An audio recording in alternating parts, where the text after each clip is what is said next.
आज एक बड़ी ही कमाल की खबर सुनने को मिली। खबर है नौकरी करने पर मिलने वाले वेतन को लेकर, यानी सैलरी पर।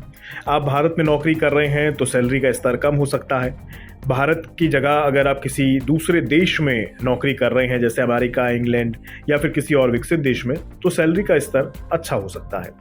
लेकिन दुनिया में एक ऐसा देश है जहां पर नौकरी करने वालों को लखपति नहीं बनाया जा रहा, बल्कि करोड़पति बना दिया जा रहा है। आसान शब्दों में कहूं तो सैलरी इतनी मोटी दी जा रही है कि केवल एक ही महीने में आप अपनी सैलरी से भारत में BMW जैसी महंगी गाड़ी को भी आसानी से खरीद सकते हैं। फिर भी आपकी सैलरी का काफी हिस्सा बच जाएगा। चौंक गए? चिंता ना करें और ना ही हिसाब किताब लगाने बैठें। खबर की शुरुआत करते हैं और बताते हैं आपको कितनी सैलरी मिल रही है और कहां मिल रही है। नियोम शहर के बारे में तो आपने सुना ही होगा।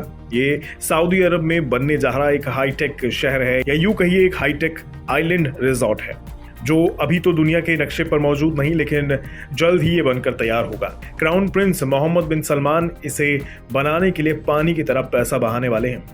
यही वो प्रोजेक्ट भी है जिसमें काम करने वालों को वेतन लाखों में नहीं करोड़ों में मिलेगा। जानकारी के अनुसार सऊदी अरब में बनने वाले नियोम सिटी में काम करने वाले सीनियर एग्जीक्यूटिव को भारी भरकम वेतन दिया जाएगा। ये सैलरी पैकेज औसतन $11 लाख, यानी करीबन 9 करोड़ 5 लाख भारतीय रुपए से भी ज्यादा का होगा। इस लिहाज से देखें तो एक कर्मचारी को हर महीने 75 लाख से ज्यादा रुपए का वेतन दिया जाएगा। ये जानकारी नियोम के आंतरिक दस्तावेजों से पता चली है।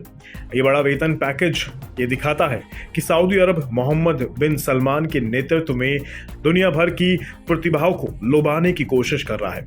आपको जानकर हैरानी होगी कि इतनी सैलरी तो अमेरिका की कोई भी कंपनी ऑफर नहीं करती है। एक डेटा के अनुसार अमेरिका की 3000 से ज्यादा लिस्टेड कंपनियों में इसी पद के लिए, यानी एक सीनियर एग्जीक्यूटिव को औसतन सिर्फ $8,30,000 यानी 6 करोड़ 82 लाख के करीब सैलरी दी जाती है। इतनी सैलरी भी अमेरिकी कंपनी के कर्मचारियों को बोनस के बाद मिलती है, जबकि नियोम में काम करने वाले कर्मचारियों को बिना टैक्स डिडक्शन के पूरी सैलरी मिलेगी।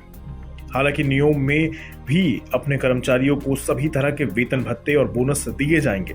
उस हिसाब से देखा जाए तो नियोम कंपनी की सैलरी बहुत ज्यादा होगी। लेकिन आप सोच रहे होंगे कि सऊदी में तो पहले से ही कई प्रोजेक्ट ऐसे बने हैं जो दुनिया में एक अलग पहचान रखते हैं। फिर नियोम सिटी में ऐसा क्या खास है जो इतना मोटा पैकेज दिया जा रहा है? दरअसल प्रिंस सलमान चाहते हैं कि नियोम सिटी के कारण सऊदी में टूरिज्म, टेक्नोलॉजी और एंटरटेनमेंट के जो सेक्टर्स हैं उनको बढ़ावा मिल जाए। इसके लिए रियल एस्टेट की 1 दर्जन से ज्यादा नई कंपनियों को सऊदी अरब में एस्टैब्लिश किया जा रहा है। अब यहाँ कमाल की बात यह है कि सऊदी अरब के साथ टूरिज्म, टेक्नोलॉजी और एंटरटेनमेंट, इन तीनों शब्दों का, या यूं कहिए इन तीनों इंडस्ट्रीज का कोई तालमेल नहीं है, क्योंकि सऊदी अपनी रूढ़िवादी परंपराओं के चलते दुनिया की नजरों में अच्छी छवि नहीं रखता। लेकिन अब वक्त बदल रहा है, लिहाजा अपनी छवि को दुनिया में बेहतर बनाने के लिए सऊदी कुछ ऐसे कदम उठा रहा है जिससे दुनिया भर के लोग सऊदी को एक अच्छा टूरिज्म डेस्टिनेशन मानने लगे, एक अच्छे टूरिज्म डेस्टिनेशन के तौर पर देखने लगे। इसके लिए ही सऊदी ने महिलाओं की आज़ादी को लेकर भी कई तरह की पाबंदियों को हटा दिया है। इसके अलावा सऊदी की यात्रा को भी इसी तरह से आसान बना दिया गया है, और ये नियोम प्रोजेक्ट भी इसी कड़ी में एक अहम भूमिका भविष्य में निभाने वाला है। और दुनिया में सबसे बेहतरीन टूरिज्म, टेक्नोलॉजी और एंटरटेनमेंट का सऊदी एक सेंटर बन सके, इसी के लिए विदेशी अधिकारियों को नौकरी पर रखने के लिए सैलरी पैकेज इतना मोटा दिया जा रहा है। अब आखिर में थोड़ी जानकारी नियोम प्रोजेक्ट के बारे में भी देते चले। इस प्रोजेक्ट की शुरुआत 2017 में की गई थी। इस प्रोजेक्ट के लिए देश की सॉवरेन वेल्थ फंड से अरबों डॉलर की रकम अलॉट की गई है। ये प्रोजेक्ट सऊदी अरब के उत्तर पश्चिम में बनाया जा रहा है। नियोम एक आलीशान आइलैंड रिजॉर्ट के रूप में बनकर तैयार होगा।